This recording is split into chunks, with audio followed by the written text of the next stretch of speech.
Hello everyone, welcome back to our channel. Good morning, good afternoon, good evening. I greet you all according to your time you will be watching this video. So guys, I have a video here I would like we all to watch. But before then, if you're meeting my channel for the very first time, you're highly welcome. Please do well to like, share and subscribe. Leave your thought about this video and let us know what you think about this video. So guys, let's watch the video together and see you towards the end. Folarin Falana is a name that has, become a worldwide sensation, not just because of your conscious music, but also because of the role that you play in politics. We also know that your father is a very important part of, advocating for a better life for Nigerians. And I'd like to, talk to you about the elections. That's why we're all here. Let's go back to the elections that held, the presidential elections, and get your thoughts on it. You did share a lot about it, but first of all, how's your mental health?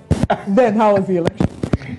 I'm well. I'm coping, as almost every Nigerian is. I'm coping. Barely surviving. All right. Then give us a brief recap of how that day was for you. We know that you were in the forefront of sharing updates on the attacks at your polling unit. What was it like? Started off rough. Obviously, going into the elections, everyone was already a bit apprehensive because of our history, history of electoral malpractices, electoral violence, and all that stuff. So everyone was already, a bit apprehensive. So when we got there, I was trying to real time feed, on social media what was going on at my polling unit. And just as I was recording a live video, a couple touts had, started causing chaos in my polling unit. And I just saw people moving towards where I was. And I was moving back, in regular fashion, like, what's in the happen where everybody they move like this? Make me self move. So just as I was backstepping, some guy just snatched my phone and, just ran away with it. And I realized that, the reason why people were moving is because these touts had come and they were just snatching phones. Whoever had their phone up, remotely recording or doing anything, they would just, snap because of what they were about to do. They didn't want people to see that. And immediately after that, they started kicking ballot boxes, causing all sorts of chaos. And I think there was a guy that they really beat up. They beat him and his mom up. His mom apparently was about like 80 years old or something. Yeah, it was really crazy. And I think after that, the guy and his mom left because obviously, who's gonna take that?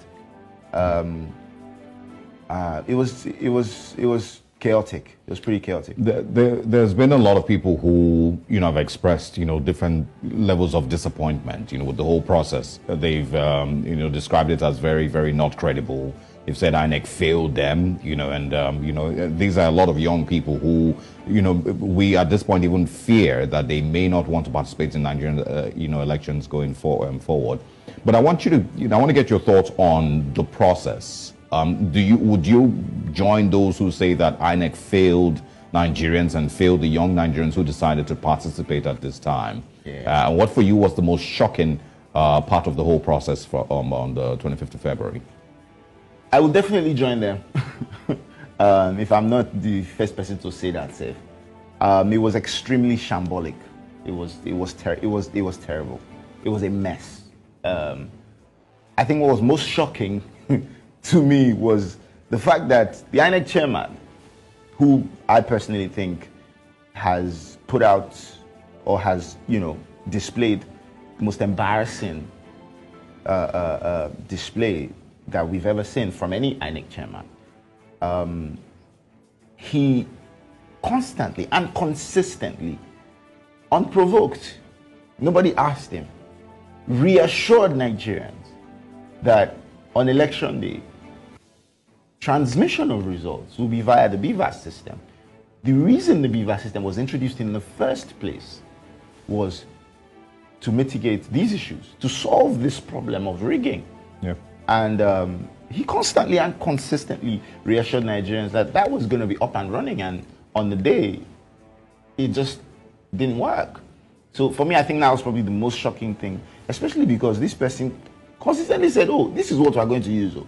And if I'm being honest with you, the point where we were able to reach in terms of the entire electoral process, I think is probably the best possible it can be for a country like Nigeria, because it's a perfect hybrid system. Now, the actual voting system is very manual. You know, you literally thumbprint on a physical sheet of paper. Everybody does that one by one. And then in front of all agents for each party, they count the votes. Yeah. So everyone witnesses the counting one by one. Okay, Labour Party, so amount. APC, so amount. PDP, so amount. Everyone witnesses that. Then the electoral officer signs a result sheet with the result that everyone can attest to. Yes. And then what they're supposed to do, which they didn't do, of course, is take a photo of that result sheet and immediately upload it to the portal. So that real time, of course, some people will finish voting before others, but real time, you can start checking polling unit by polling unit, start putting together what the results are. Nothing went up. Yeah, but what about, you know, I mean, so the INEC chairman, you know, over time, in the last couple of days, they've moved between saying that they had technical glitches, you know, to saying that, you know, some of the staff were poorly trained. And I remember we spoke about this yesterday, that they needed to retrain more, you know, their staff better, ad hoc staff better, and of course, you know, maybe even sack some of them that failed. So, I mean, would you agree with the narrative that his intentions were pure, and that means that from when he spoke at Chatham House to when he spoke at every other interview assuring Nigerians that this is the process that would be used, that was the intention, but it just happens that, you know, Nigeria. In the grand scheme, of things, it's incredibly difficult to possibly conceive the idea that his intentions were ever pure. It's incredibly difficult. Let's start from the budget to run this election. 300 billion. Yep. How can you come and then tell me you had technical issues? Poorly trained staff. Come on. I personally think this is a ridiculous amount of money. But let's not even go into that. You had this. Just make it work. You had one job. Just make it work. How possibly expensive can it be to set up This is a booming tech era. Yes. We were just talking about it, such a high population of young people in this country, people that are very tech savvy. If you have problems on the technical side, there's a big amount of people that can help you out with that. So you can't come with the excuses, they hacked your system, or your server was down. What is that mess? How can you say that your server was down in a presidential election for the entire country of over 200 and something million people, that you had this long to plan for and this much money to work with? Like I said earlier on, I think this was an extremely embarrassing display from Mahmoud Yakubu. All right, now you've talked about the fact that we had sufficient money, over 300 billion was allocated for the planning of the elections. Unfortunately, there have been lots of reports, not just from one person, lots of reports about inconsistency, not just in the tallying, but also in updating the results. You have spoken very passionately on your page about how this is a violation of the Electoral Act, and I'd like you to shed further light on that. Yes. So just as I was explaining earlier on, this system that we have right now, I think, is the best we can possibly have in a country like Nigeria. So what happened was that prior to this, there was no such thing as electoral transmission of results. Just last year, the Electoral Act was amended after a lot of deliberation, and people were like, okay, we have to solve this problem of rigging. How can we solve this problem of rigging? Okay, how about we take out that element of carrying the ballot and moving from polling unit to collation center? How about we transmit the results directly from the polling unit? And everyone agreed, oh, this is beautiful, wonderful. The Electoral Act was amended accordingly. Now, the Electoral Act then gave the chairman of INEC the power to make guidelines and regulations that would, you know, govern the entire process. And he, by himself, Mahmoud Yakubu, released the guidelines and regulations saying, okay, this is how it's going to work. You know, transmission will be via the BVAS. And on the day, he, by himself, violated that. You know, the act is not only illegal, in nowhere transparent. How do you come the night of the election, announce one state, Ekiti State? From where did you get those results? The next day, you continue. You're announcing these results in like tranches. Like, what are you doing? Everything just looks so shabby. No one can even verify these results. Where are you getting these results from? You know, and a lot of result sheets surfaced on the internet where we'll see, you know, results clearly being altered and so messy. So what then is the way forward? We've seen the Labour Party and the People's Democratic Party have criticized the results, saying that they do not accept it. Labour Party believes that they have won the elections as well, and they're taking the matter to court.